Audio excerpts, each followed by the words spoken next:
welcome. And this is going to be our podcast regarding the Japanese idol seiyuu group Nanabun no Niju ni. So first, let's talk about what we will be doing in our now bi-weekly podcast.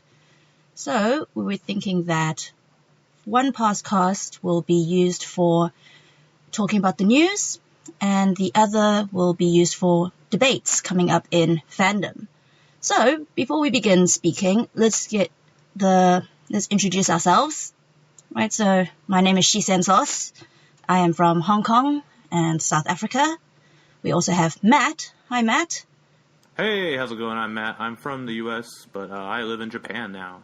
Right, we also have One.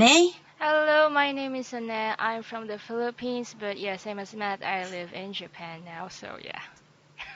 And we have Zion. Hey, I'm Zion, and I'm from the U.S. and I still live in the U.S., so I'm going to break the combo there.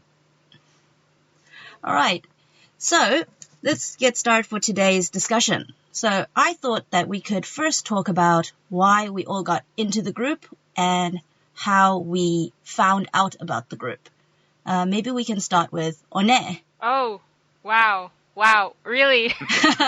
Putting you on the spot. Okay, so how I started with the Amaki Sally viral video. I mean the one what's his name? Shinsei posted on tweeted, and I started from there. I guess yeah, that's it. That's just it. Yeah, just starting with Sally. Yes. Okay. What about you, Zion? It was the Omae wa mo shinderu clip from like October, I think, last year, maybe around there. It was around early October, I believe, when I started following her. Found out about Sally and then the rest of the group. And I've just been watching the showrooms ever since then.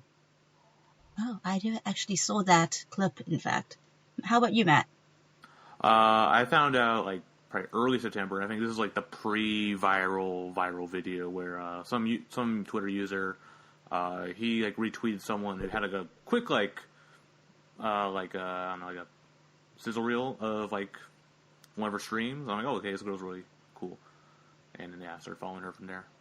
Oh, well, actually, I used to be an AKB fan, so yeah. I heard about the new Akimoto Yasushi group, and that's actually kind of how I found out. But I didn't try to follow them until I saw a Sally clip. So, again, Sally is, kind of why we're all here, right? Yes. Yep. Exactly. So, actually, what is this group about? Can we sort of explain to maybe new listeners or people who don't know much about the group what it actually is? Okay, so how do we start off? This is a Seiyu idol group. So think about idol and Seiyu like combined together into one group. So they're not only sing songs but also like do the Seiyu kind of thing. But then as of now, it's just more of the idol thing going on with Nanabun no Nijuni. So I don't know. It's hard to explain the group as a whole because they haven't gotten any um activities other than releasing singles and doing this handshake events. But wow, that's pretty hard to explain. How do I explain? Help, please. Yeah, I'd say that they're pretty similar to Wake Up Girls. People who are familiar with Wake Up Girls, but they're starting the other way around, right? Wake Up Girls began as an anime with a virtual idol group in the anime, and then the seiyuu from that virtual idol group themselves began performing as idols, and Nanabun is sort of the other way around. They're starting the idol activities first, and then that's going to transition into the anime seiyuu activities. So would you guys say you're more interested in the idol aspect or the anime aspect? Well, coming from I'm an anime fan, so I'm more interested in the anime aspect rather than the idol pick. Well, that's for me. I don't know for. Because I know, Matt, you're into 48 groups as well, right? Yeah, so I came in more for the idol parts, and I guess it being really documented Yasushi, that was basically a big point to get me interested in after the Sally part. And what about you, Zion? Kind of both? Yeah, probably both. I'm more of probably an anime otaku, but like recently, like in the past year, I've been getting into idol groups. WUG and Valkyrie, so have been like big groups that I've been following, and so I don't know. When I found out about Nanabun, I was like, oh, here's another idol group that looks like it would be fun to follow. So I wasn't really interested in the 48 groups because they're too big and complicated. That's true. That's true. Yeah, I originally thought that Morning Musume was too big. What? And then, that was my original thought way back when they first started. Shabondama was pretty big. Yeah, but then with the 48 groups, they were huge. And so I didn't want to get into any of them, but I did somehow get pulled into all that. It's actually quite interesting because I stopped being an idol fan for a bit, and then I watched Love Live, and then that's when this group came. So kind of as I was coming off idols, going into anime, and then a group that's a hybrid of both. Right? So I think it's quite interesting that they seem to be bringing fans of these two fandoms together, right? Yeah. So I think most of us started off with finding out about Sally, but who is your current favorite member in the group? Sally, of course. Yeah, it's Sally. Still gotta be Sally. Still Sally? Yes. Yeah, that's I it. don't know if we had to pick like a second or a third. Maybe a second favorite. Okay, Ruri. Let me know Ruri. Okay. Mm. I'll go with Hokaze Chiharu. And mine's Mizzy. I'm actually really torn between Chiharu and Meimei right now. So I'm going to give them a tie. Yeah. Okay. Great. Yeah. So, let's see, what else can we talk about today? So, what are some of the events they have done so far as idol activities? I know they've done handshake events, right? And they've been doing a lot of showroom. So, for international fans, like for Zion and me, we're not in Japan, so we can pretty much only participate through showroom. How have the live events been? Let's see. So recently they had a handshake event, right? Yeah. And this coming 9th, they're gonna have a handshake event again.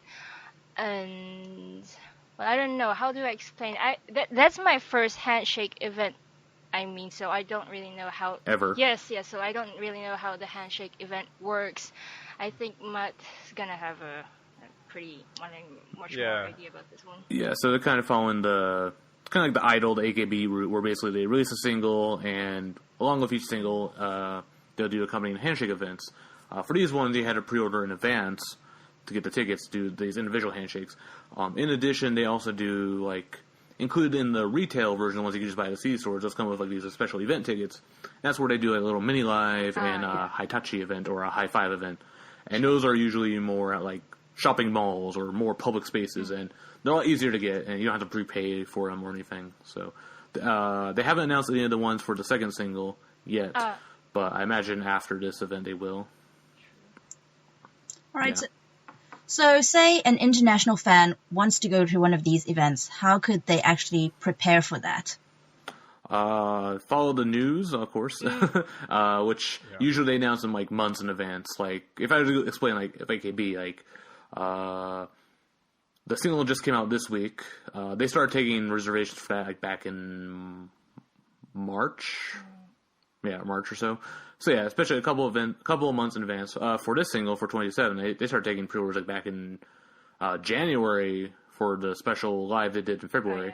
And then for the handshake events, it was late February, early March is when they started doing pre-orders for the handshake tickets. And I'm an international fan who went to the February concert. 27. Yeah. So, yeah. It is possible. I was lucky in that the February event took place the same week as a Valkyrie concert that I was already scheduled to be in Japan for, so I could combine those two things into one trip.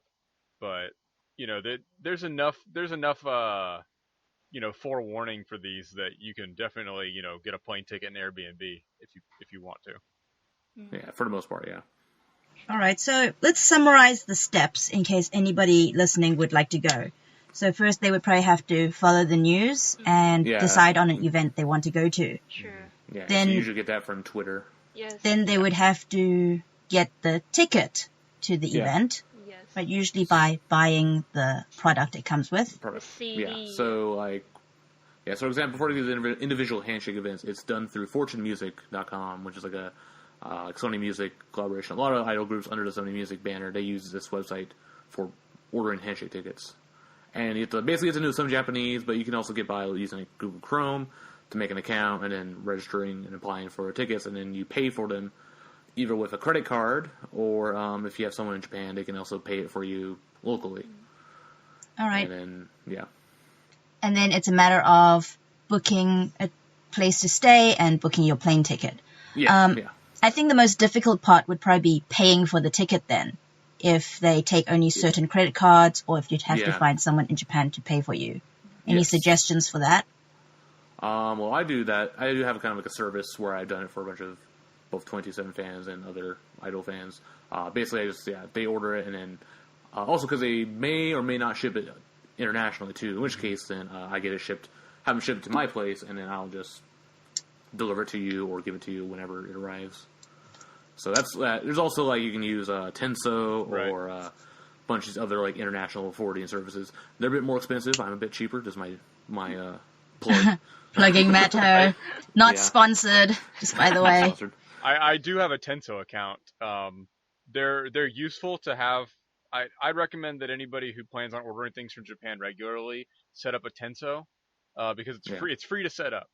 And if you ever join something that's like a subscription program, like I'm a part of the Nana Mizuki fan club, and they send out every 3 months. Nana sends out a fan newsletter. All right, so a little magazine, basically Nana Mag is what it's called, and that just automatically goes to my Tenso mailbox. So I don't have to think about it, since the Tenso is just there to catch anything that comes in, and then they send you an email letting you know that something's arrived for you. So it's pretty useful in that respect. But for specific orders, a proxy service like Matt's is actually more handy, I'd say, because they can order the product for you as well. And then also if you're getting, when you're ordering these handshake tickets, you're also getting a copy of CD per ticket. So if you ordered 50 handshake tickets, you're also going to get 50 CDs, which if you use Tenso, that's going to be really expensive because weight limit. So in that case, either I can just hang on to those, like I have some experience doing that. I got 400 AKB CDs delivered to me today, and I'm going to toss most of them, give them away to a good home. So yeah.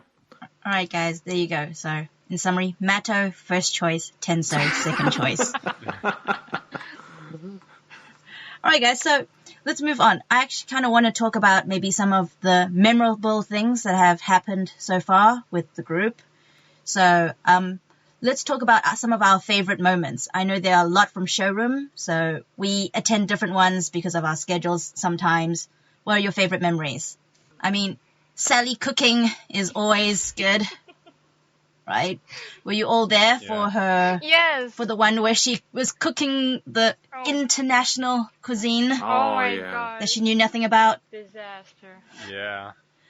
Impressions. I was amazed that she got one of them. Yeah, that was good. She just literally didn't look up any information on purpose, and so things went predictably, right? Because she picked foods with weird names on purpose as well. So what was it? Was it toad or frog in a hole? Toad in a hole. Toad in a hole. Some British dish, right? Yes. And then the only one she got was the fairy bread. Fairy bread. Fairy toast. I don't know. Fairy bread. Fairy bread. She got it right. She used toast, whereas normally it's not toasted, I think. Oh, it's just close like enough. bread with butter on it and then sprinkles on top. It's just right. weird. It's bizarre. I'm sorry if you're from Australia, but it's And then there was a third one, right? Which I have completely forgotten. I'm sorry. Was that the raw chicken one, or was that the frog? No. I'm sorry What to was the whichever other one? country came up with that. No one remembers. It was not memorable. It wasn't. Because we're more freaked out that she was like cutting raw chicken, not washing her hands. she was cross-contaminating between cuts. everything. Yeah. Really badly. That was great. And then, of course, another recent development was that they've all gotten social media, so they now have Twitter accounts, and some of them have Instagram accounts. Have you all followed? Yes. Yes.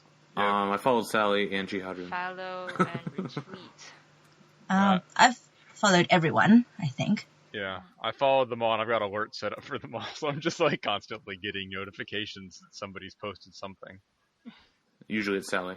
But for sure, unless Persona 5 Sally is a master of social media. Yes, I mean surpassing the likes for followers, the official Nanabun no Nichini Twitter account followers. For the main account, yeah. Just earlier, well, I guess it would have been yesterday for those of you on that side of the world, but just, about 12 hours ago, she passed up 20,000 followers. Yes. On her Twitter account. Oh, wow. I saw it when she was just below that, but I had no idea that she had already surpassed that many. However, she has not been using her powers for good and for the good of the group. No, she has mostly been shit posting. Am I allowed to say that on podcast? And she has been memeing a lot. Probably one of my favorite things she's posted so far is the video where Chiharun has forgotten her phone. Oh. Yeah, that was really good. Sure. Right, so definitely if anyone has not seen that, that's a great video. In case it hasn't been deleted yet. Because she also will post a video and it's up for an hour or two and then she deletes it. I hope people saving everything. Yeah, we do have people top men working on it and saving everything. She does. Top men. Yes. Right, and so once that's been saved by the fans, where do you think people can find it? I know we have a wiki page up with information about the group. And where else can people go to find information? We have a Discord channel. It's probably your best source if you are a fan, you are interested in following both just the group and the members and Sally, but also if you want to get involved in the community, which I think is one of the coolest parts about being an idol fan or being an anime fan. Just finding a community and talking to people that all like the same thing and just being excited when stuff happens. So yeah, I recommend checking the Discord. Right. One, you are now a moderator on the Discord, right? Oh, yeah. So she'll ban you. Right, so we have a Discord community, we have a wiki, and of course all of us have Twitter accounts, and I think we all post stuff anyway. Right? Yes. It's true. Right, so now we've talked about the social media accounts, and we've talked about maybe our Oshis, right? Do you guys have any speculation about the upcoming anime? I mean, do we think it's going to be something like Love Live, or is it more of a slice of life kind of thing? I hope so. Slice of life would be good. I mean, I wouldn't like them to release some kind of fantasy anime kind of thing. It's gonna be really weird. Well, I don't think it's gonna be fantasy. Yeah. So just. So the question is, is it going to be an idol anime? Oh. Right? Is it like the Seiyu are of course idols, but are they going to be playing idols in the show like in Love Live or in Wake Up Girls? That's something we don't know yet, I think. Okay, well, since we're recording this before the anime airs, why don't we all make a prediction about what the anime is going to be about, and then once it comes out, we can see if anyone was close or if anyone was right. So anyone have theories? Well, we know it's a school anime, at least. Right. Yeah, true. Okay. Like they all went to different middle schools and suddenly kind of gathered in the same high school and all meet up together and formed this friendship thing. Right. Probably. Okay. So I predict that the core group, I think maybe 3 girls are going to be close friends first. Ooh. Maybe in the same class, right? but something is going to force them to interact with the other girls. I mean, with Love Live, it was forming an idol group to save the school. So they're going to have a similar problem that they're going to have to solve with more people. And that's when they drag the others in. We know Reika is supposed to be the student council president, right? So they're going to have to borrow her power and pull her into the group. She will join reluctantly. Right? Then we have the secret characters. They're either going to be part of the problem and then later join together in friendship to solve the problem, or else they're just going to be transfer students. That's my theory. I'm going to call it right now. I think it's going to be a spiral shonen battle anime. If you win, you deserve a prize. Right, Matt? Any theories? I have no idea. I'm going to say it's probably some slice of life. Maybe like K-On!, but not instead of a band or an idol group. So I guess it would be like Love Live. Right. Yeah. I don't know because I don't know how much like involvement Akimoto has in the anime part, because he has worked on an anime before with AKB0048, which is this weird like intergalactic idol group fighting the anti-entertainment. That was Army more or whatever. Kawamori than it was Aki. Right. That was Okay. Shoji Kawamori was behind the actual plot of everything there. The guy who came up with Macross. That's Shoji Kawamori. So. But speaking of Akimoto Yasushi, it's quite interesting that even though they are produced by him, I haven't felt his influence that much. I mean, coming from the 48 group fandom, and I'm following the 46 group fandom somewhat, I don't actually feel like they're that involved. It feels quite different from those idol groups. I think it's more of just a business model of sell CDs of handshake tickets to meet your idols, which has kind of been like the standard for idols in general. So he's more of an executive producer than a producer in this point. Yeah, like a Steven Spielberg or something. Yeah. Right. Aki P presents Nanabun no Nijuni. Right? Yeah. How do you guys feel about the idol model, though? I like it because of Sally.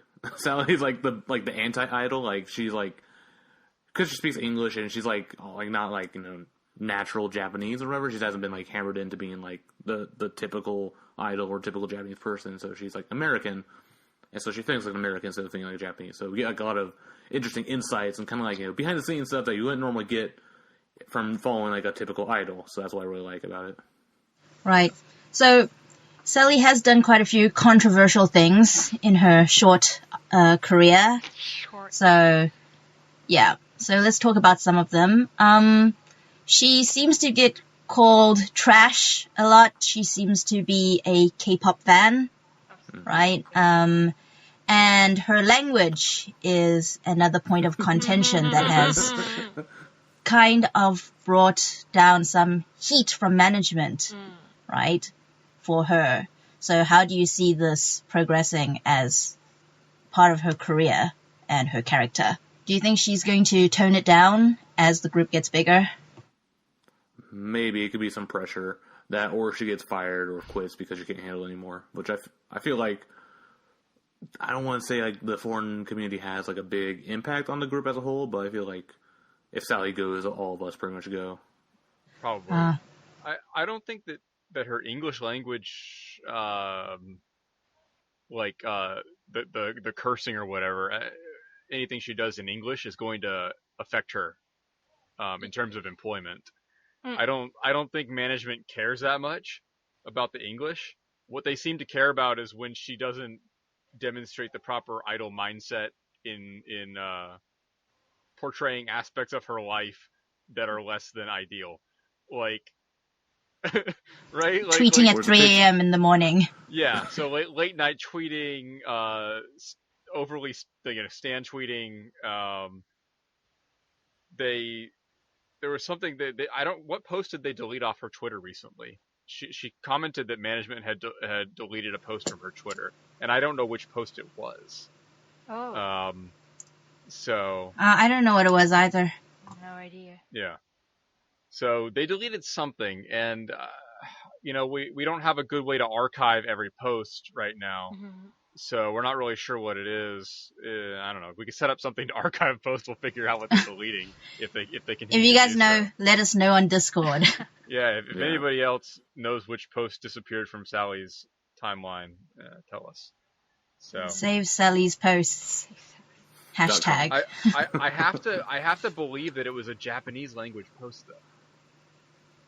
Right? But she always posts so formally in Japanese. The contrast between her English and Japanese posting. I think it was a reply. So because she occasionally goes hard on some Japanese fans in replies. So yes, in her main timeline posts, she's very polite and whatever, Keigo and so forth. But in her replies, she's Sally, even in Japanese. And I think that's what's going to get her in hot water. Right. So, if it was a reply, then it wouldn't have appeared on our timelines probably either. So, you would have had to see the whole thread to get everything and to have seen the deleted tweet. Right. But I keep her page loaded in multiple tabs to try and keep track of anything that gets deleted.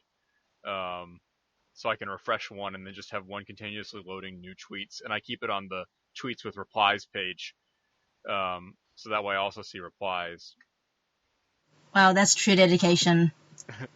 Oh, I have to say, I do not do that. I'm a tab fiend. I have hundreds of tabs open at once. So it's not that much of a significant burden compared to what's already going on here. I'm the type of person who actually shuts down my computer. So yeah, I can't do that, but it's good to know that someone's watching, right? Then of course I think she's also been caught out several times posting things like a swear word, then saying that the middle of it was a capital letter L, right? Instead of spelling the word S-H-I-T, she said it was an L. And of course she was exposed. We've called her out for that, but I don't think management has ever called her out for that sort of thing. Because they don't care if it's in English. They just don't seem to care that much. Right? I guess it depends on whether it's a word that's really well known as a swear word. I know that Showroom censors some words. A bunch of random words for no reason. Yeah. Right, so I think those are the ones that she should look out for. If possible, I would like Showroom to provide her with a list of banned words so that Sally could use that as a reference. Right, that's just a suggestion for Sally. Get that list. Right, so for showrooms, I noticed that Sally hasn't actually been doing as many, right? In the beginning, she did it every day. She had a streak. I think most of them did, but they seem to be sort of dialing that back now. What do you think is the reason for this? Twitter? Well, originally it was because she was like, I'm going to go on strike. I'm not going to do any blog posts. I'm not going to do any showrooms until you give me Twitter. Yeah. And then she realized, like, actually, I'm not doing any work, so I need to... I guess I'll do one showroom, like, for a week or a couple days, and then disappear for another, like, week or two. Right.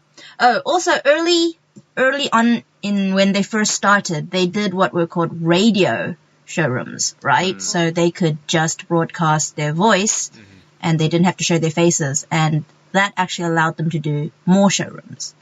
Yeah. So do you prefer more showrooms but not seeing their faces, or fewer showrooms and always seeing their faces? Well, I like the video showrooms. I think being able to see who's speaking is, and I mean, I guess this is somewhat hypocritical of us because we're just appearing on audio right now in this podcast. But I think that being able to see who's talking gives you more of a connection to them, right? Right, and I don't think it's hypocritical of us because we are not idols and we don't have idol faces. Maybe you aren't. Yeah. All right, Matt, you can show your face. The people's idol. Have you not heard of my boy band? Oh, okay. The guys can show... No, you know what? All three of you can show your faces. You know, as guests. I'll be the faceless host. Yeah, but actually, I enjoyed the radio showrooms. I thought it also helped with learning Japanese because I was kind of concentrating on listening to them and what they were saying as opposed to just staring at their faces. So that kind of helped, in my opinion. Yeah, that's fair. And I'm fine with either one, but I think the only advantage I'd say with the video showroom is you can just tell when she's looking at the chat. And so obviously the chat is a big part of the showroom, because if she's looking away, that's maybe not the best time to type in the thing, but it's also like kind of 10, 20-second lag, so to get your message read on the showroom. So Unless you can tell when to do it. Unless you're trying to throw some shade, because that's when you want to do it, is when she's looking away. Yeah. Right. Oh, so I think One gets noticed quite a lot on showroom, probably because you've gone to the events as well. Yes. And I think another famous showroom personality who gets noticed quite often is, of course, the fan Musa. Right? So I think maybe we can sort of end the show with some advice on how to get noticed by your idol How to get in noticed showroom. by senpai. Yeah. Yeah. Throw her some shade. Yeah. Throw shade? Yeah, that seems pretty effective. For me, she seems to only notice that I am there when I am talking to another person. Right. Yeah. So she's like, what are you talking about? Yeah. What do you mean? And I'm not talking to you, Sally. All my other messages were for you. This one was not. And that's when she reads it. Sally, That's how it always goes, too. she's got the bad habit of looking away from the screen whenever she's answering somebody, and so she doesn't see all the posts, and like she doesn't even see them scrolling by at all. She just like she'll look at the screen, read one comment, and then look away for 30 to 40 seconds while she answers that comment, and then turn back. And in the meantime, there's been 50 new comments. Yeah. Yeah, that's true. That's what's good with Chiharun, because actually she literally will read every single comment. No matter how much backlog it is, she'll eventually read your comment and respond to it. So, but I guess her chat is not as frantic as Sally's, which I think that's probably the same thing for all the other 27 members. I think Mei Mei reads a lot of comments too. Also, she is super cute. Throwing that in there. Yeah. They're all, I mean, other than Sally, Retan, she misses Urara. She misses a lot of comments too. But most of them do actually like scroll down and start at the bottom of the comments and work their way up to the top, which is nice. But of course, it slows them down a lot compared to like the pace that Sally keeps up in her showrooms. Right. Yeah. So I guess the best way to really get noticed is what another user does. I'm going to call out Bobby. And he always throws hearts. 100 hearts at least per showroom. Well, right? And that will get you noticed. And, of course, the guaranteed way will be to throw a tower. A tower, which... One tower, one roughly dab. If you're a $100, baller. right? So, Right. Yeah. One tower, one dab. Right? For So maybe that's how for Sally. Right, so the listeners can't see it, but I'll just dab once and then I think we can end the show. We can all dab together. And that's how we'll end it today. No one will see us, but the invisible dab. All right. The invisible dab. Just trust us. We have all done it, and it's dedicated to Amaki Sally. Yes. Right? Can we get some dab sound effect? Is there a dab sound effect we can overlay when we do this? Yeah. Sure, yeah. I'll find something. All right. All right. 1, 2, 3. All right, guys. Thanks for listening. I think our next podcast should be a debate podcast. So if you have any ideas for what you want us to debate or what the guests will debate, please let us know. Join our Discord channel. Right? So this was... Oops, I said my real name. This was Shit and Sauce. And One and Zion and Matt today. Thanks, everyone. Bye, guys. Peace. Bye, guys.